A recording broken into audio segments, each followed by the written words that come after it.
Grace Mugabe sleeping with cabinet ministers. Ahead of his meeting with army officials to discuss his exit, Mugabe was wailing profusely and saying that he wished he could speak to his dead wife, Sally Mugabe, and his late son, Michael Nhamodzenyika, who died from cerebral malaria in 1966 at the age of 3. He spends most of his time looking at an old photograph of Sally.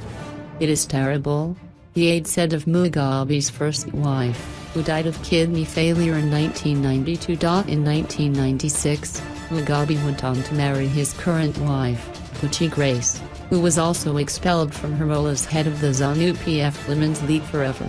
Rumor has it that the army's intelligence chief announced to Mugabe that his wife, Grace Mugabe, was sleeping around with young ministers in Mugabe's cabinet.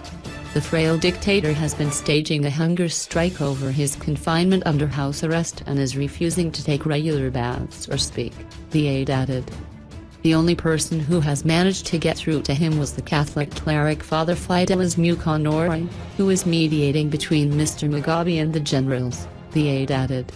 Images of the meeting showed Mugabe, who wore a black suit, white shirt, and red tie, with his hand to his head and deep in conversation with senior security officials, including Army Chief Constantino Chiwenga, who led the military takeover earlier this week. President Robert Mugabe this afternoon met with Zimbabwe Defense Forces generals at State House, the Herald said on its Twitter feed, accompanied by photographs. Impeaching the president is the next step when Parliament resumes, and lawmakers will definitely put the process in motion, the main opposition's parliamentary chief whip told the Associated Press.